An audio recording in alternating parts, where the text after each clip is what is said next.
Bismillahirrahmanirrahim. Assalamualaikum warahmatullahi wabarakatuh. Alhamdulillah, wassalatu wassalamu ala rasulillah wa ala alihi wa sahbihi wa mawalah wa ba'd. Para pemirsa Kontor TV yang berbahagia, pada kesempatan kali ini marilah kita senantiasa memanjatkan puji syukur kehadirat Allah yang setiap saat senantiasa menyempurnakan rahmat serta nikmatnya kepada kita semuanya, sehingga kita bisa menikmati kehidupan ini, kita bisa menyaksikan tanda-tanda kekuasaan Allah yang semuanya merupakan bukti atas kekuasaannya di alam semesta ini. Pada kesempatan kali ini, mari kita merenung sejenak untuk mengadakan semacam introspeksi bagaimana sebenarnya hubungan kita dengan Allah Subhanahu wa Ta'ala.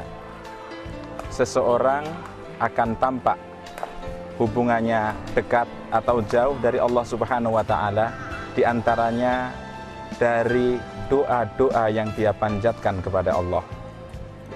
Seseorang yang mempunyai hubungan spesial dengan Allah, yang dekat jiwa dan hatinya kepada Allah, adalah mereka yang senantiasa rindu untuk senantiasa berhubungan dengan Allah, untuk senantiasa bermunajat, berdoa, menyampaikan semua keluh kesahnya, harapan-harapannya kepada Allah Subhanahu wa Ta'ala.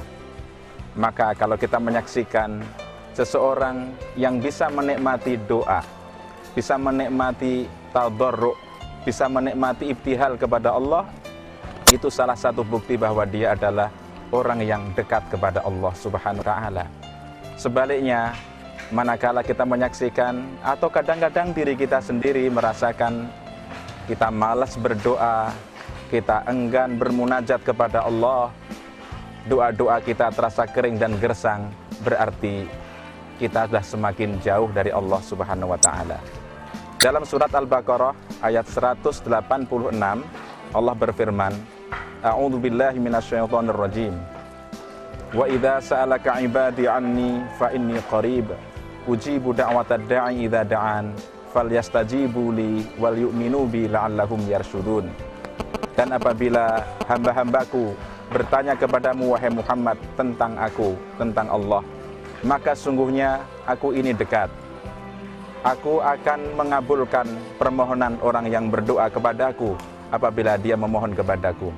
Maka hendaknya mereka memenuhi perintah-perintahku serta beriman padaku, agar mereka senantiasa mendapatkan bimbingan ke arah jalan kebenaran. Dalam ayat ini secara jelas dan tegas, Allah Subhanahu wa Ta'ala berjanji kepada kita semuanya bahwa hanya Allah lah yang akan mengabulkan doa. Karena itu, marilah kita semuanya jangan sampai berdoa kecuali hanya kepada Allah.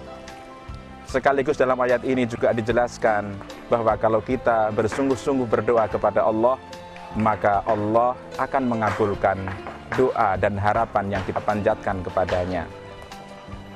Tentu saja ada beberapa hal untuk doa kita agar dikabulkan oleh Allah. Ada kalanya kita sudah sering berdoa, tapi doa kita belum juga mendapatkan jawaban dari Allah, belum juga dikabulkan oleh Allah. Ada beberapa hal yang perlu kita evaluasi. Mari kita melihat dalam ayat ini. Yang pertama, seorang ketika berdoa kepada Allah, hendaknya dia meningkatkan kualitas ubudiyahnya. Sehingga ayatnya berbunyi, wa idza sa'alaka 'ibadi 'anni fa inni qarib. Kalimat yang disebut dalam ayat ini adalah ibadi, yakni hamba-hambaku. Yang berarti seseorang apabila ingin dikabulkan doanya, maka dia harus meningkatkan kualitas ubudiyahnya kepada Allah, penghambaannya yang total kepada Allah Subhanahu wa Ta'ala, ketundukannya yang tulus ikhlas kepada Allah. Semakin dia dekat kepada Allah, semakin dia menghambakan diri kepada Allah, semakin dia ikhlas beribadah, maka semakin dekatlah kedudukannya, dan berarti semakin banyaklah kansnya untuk diterima doanya di sisi Allah Subhanahu wa Ta'ala. Yang kedua, kita juga melihat bahwa untuk dikabulkannya doa, seseorang seharusnya menguatkan silah atau hubungannya dengan Allah. Kalau hubungan atau silah kita dengan Allah itu kuat, channelnya itu kuat, maka insya Allah apa yang kita harapkan akan mudah dikabulkan oleh Allah. Permasalahannya, kadang kita justru yang melemahkan sinyal kita kepada Allah, kita yang memutuskan hubungan kita dengan Allah, kita yang menjauhkan diri kita dari Allah melalui berbagai macam dosa dan kemaksiatan. Saudaraku yang berbahagia, sesungguhnya meninggalkan kewajiban atau melakukan dosa dan kemaksiatan itu justru bukan hanya membuat kita jauh dari Allah, tapi juga diantara sebab-sebab ditolaknya doa kita oleh Allah Subhanahu wa Ta'ala. Yang ketiga, agar doa kita dikabulkan oleh Allah Subhanahu wa Ta'ala, hendaknya kita memperbaiki apa yang kita makan.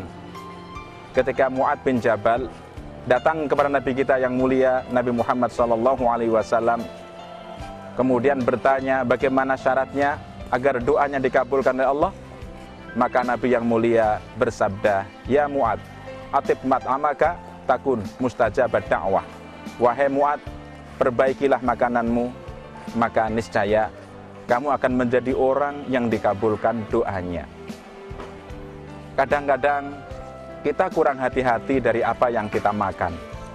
Apa yang kita makan akan menjadi darah, akan menjadi energi, akan menjadi tulang, akan menjadi bagian-bagian yang integral dari badan kita. Kalau yang kita makan itu adalah hal-hal yang haram, tentu saja juga akan berubah menjadi energi yang negatif, menjadi anggota badan yang cenderung melakukan hal-hal kemaksiatan dan dosa kepada Allah. Karena itu, mari kita perbaiki apa yang kita makan. Jangan sampai kita memakan kecuali yang baik dan halal. Ya ayuhan nas kulu mimma fil ardi halalan thayyibah. Wahai manusia, makanlah apa yang di muka bumi ini dari halal yang dihalalkan oleh Allah, sekaligus yang baik-baik. Jangan sembarang kita memakan, karena makanan yang haram juga menjadi penyebab doa kita terhalang oleh Allah Subhanahu wa Ta'ala. Ya. Para pemirsa Gontor TV yang berbahagia, dari doa sebenarnya kita juga bisa melihat apa yang menjadi harapan dan cita-cita seseorang dalam hidupnya. Seseorang bisa dilihat dari panjatan-panjatan doanya, rangkaian-rangkaian doa yang dia sukai, yang sering dia panjatkan kepada Allah. Dari situ tercermin seperti apa sebenarnya harapan, cita-cita, dan falsafah hidupnya. Seorang yang orientasi hidupnya hanya urusan duniawi, tentu yang diharapkan dan didoakan dan dimohonkan kepada Allah hanya masalah-masalah duniawi. Seseorang yang mengharapkan jangkauan yang jauh ke akhirat, tentu doanya pun menjangkau dunia dan akhirat. Maka untuk melihat seseorang seperti apa cita-citanya, filsafat hidupnya, lihatlah doa-doanya. Demikian pula kita hendaknya, mari kita membangun sebuah cita-cita yang luhur, sebuah harapan, sebuah filsafat hidup yang agung, dan itu kita rangkai dalam doa-doa kita kepada Allah Subhanahu wa Ta'ala. Dalam Al-Quran sangat banyak para nabi dan rasul memberikan keteladanan kepada kita tentang doa. Di antara doa-doa yang indah itu adalah seperti yang dipanjatkan oleh Nabi Ibrahim alaihissalam, yang diabadikan dalam surat Ibrahim oleh Allah Subhanahu wa Ta'ala. Doa beliau mencerminkan bagaimana kegelisahan generasi tua agar dikaruniai oleh Allah Subhanahu wa Ta'ala putra-putri atau generasi yang solehin yang akan melanjutkan perjuangan orang tuanya. Dalam salah satu doa beliau yang monumental adalah Rabbana inni askantu min dzurriyyati biwadin ghairi dzi zar'in 'inda baitikal muharram Rabbana liyuqimus shalah faj'al afidatan minan nasi tahwi ilaihim warzuqhum minas tsamarat la'allahum yashkurun. Dalam doa ini kita mencoba untuk memahami apa yang menjadi harapan dan cita-cita Nabi Ibrahim alaihissalam. Sekaligus dalam doa ini kita akan menemukan bagaimana kiat dan cara-cara yang beliau tempuh untuk menyiapkan generasi muttaqin, generasi Ismail yang siap memegang estafet perjuangan setelah bapaknya. Yang pertama, Nabi Ibrahim alaihissalam menempatkan putranya Ismail di sebuah lingkungan yang baik. Inda baitikal muharram. Di sini jelas sekali bahwa Nabi Ibrahim alaihissalam berdoa untuk dikaruniai putra generasi yang solehin, beliau berkepentingan yang pertama membangun sebuah komunitas, sebuah milieu, sebuah lingkungan yang baik, yang kondusif untuk putranya. Karena dari lingkungan yang baik itulah akan tumbuh, akan bangkit, akan terbentuk kepribadian dan mentalitas bagi anak-anak kita yang serba baik. Banyak anak-anak kita yang lebih dipengaruhi oleh lingkungannya. Kadang-kadang pengaruh pergaulan dan temannya itu lebih kuat daripada pengaruh nasihat guru dan orang tuanya. Di sini pentingnya, maka Al-Quran seperti Nabi Ibrahim di sini menggambarkan yang pertama dalam mendidik generasi kita, yang tercermin lewat doa-doa beliau adalah menyiapkan sebuah lingkungan, sebuah milieu yang baik. Maka putranya Ismail dibawa inda baitikal muharram, di sisi rumahmu yang suci ya Allah.